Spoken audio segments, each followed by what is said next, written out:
What is up, everyone? So we're gonna be looking at Scrapnaut today. Now, this is a super cute top-down survival building kind of thing, and you really start off in this um I'm not sure if it was a ship, if it was balloon. I think it was a airplane or something like that. We'll see here like in a minute. But we start off in this, and there's stuff all in here. So I just went around and I started collecting everything out of these bins and was kind of looking at what to do, and just really collecting everything. Of course, it has you do, a little tutorial at first and a little task and things. It does have a really big map, and I was kind of surprised when I zoomed out. I was like, oh. So you pretty much go up, you have to get a part for this computer that's broken, and then you gotta fix the thing, and then you go in and you find this robot. And the robot's cute, but it's kind of sad. His name's Rusty, and he's pretty much who's gonna start doing your quest for you. He's gonna give you different tasks and things of that sort. But the thing about Rusty is his leggies are broken. He's just chilling there as a sad little bot.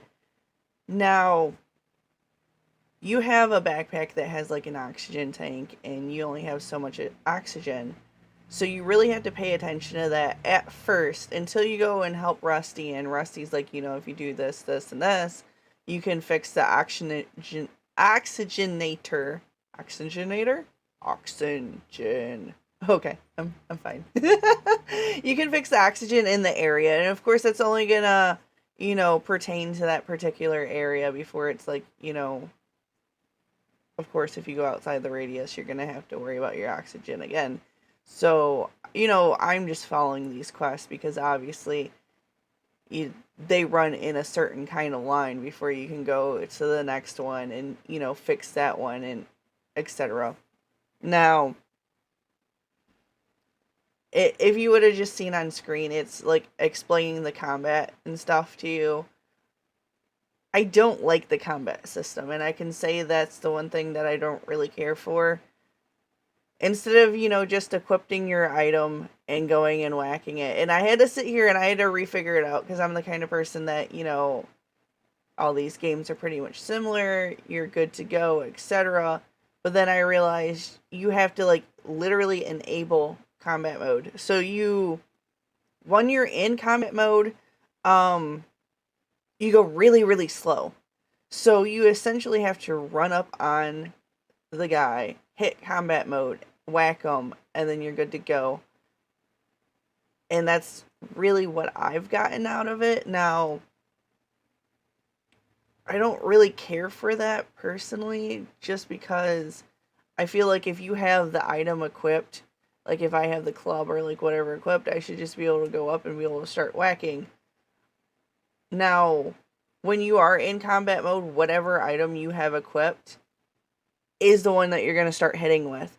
So you really have to pay attention that you have, if you're running around just normally, you have to have your club or your knife or like whatever your main attack weapon is equipped.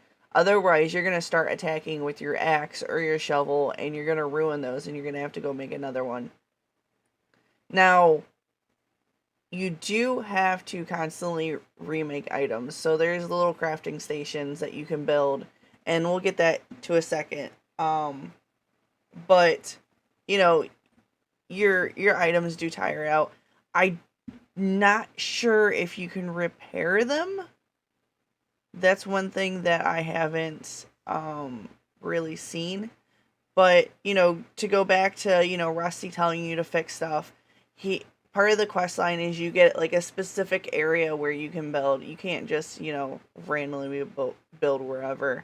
Now the perimeter has what's called like a raid like indicator, and if your base is gonna get raided, it'll start flashing to say, hey, intruders kind of thing. You go there. They want you to build a wooden tent, which I did not pay attention to whatsoever. I just started chopping trees. I'm like, I'm going to make a house. I'm going to make a really big house. And I'm just whacking on trees and stuff. And then I look at the corner and it was like, oh, build a wooden tent. And I swear, I looked in the inventory forever and could not find that thing. It was like in the weirdest place. But you go and you go into a build mode. You can start building. But before you really start doing that, you have to do crafting stations, what I mentioned earlier. There's four different kinds of crafting station. There's like an just a basic one. There's an alchemy table, an armorer, and a weapon. So obviously each one has their own like little things that you can build at them. Now to build a house, you need planks. So you need a basic crafting station anyways, and that's where you're going to be able to get planks. So, you got to chop down some wood. You got to um turn them into planks, and then you're good to go. You're all set and ready.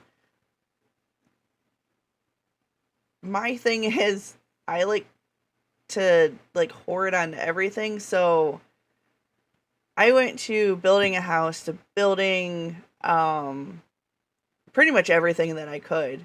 So just got my like little area completely set up before I ventured off.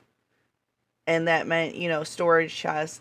I tried to make like power so that I could have a furnace, but then I realized I didn't have some of the items. So later on, I picked those up. So, there are electricity kind of things. There are turrets that you can do, which I'm far from. Which I, of course, assume is going to help really well with the raids.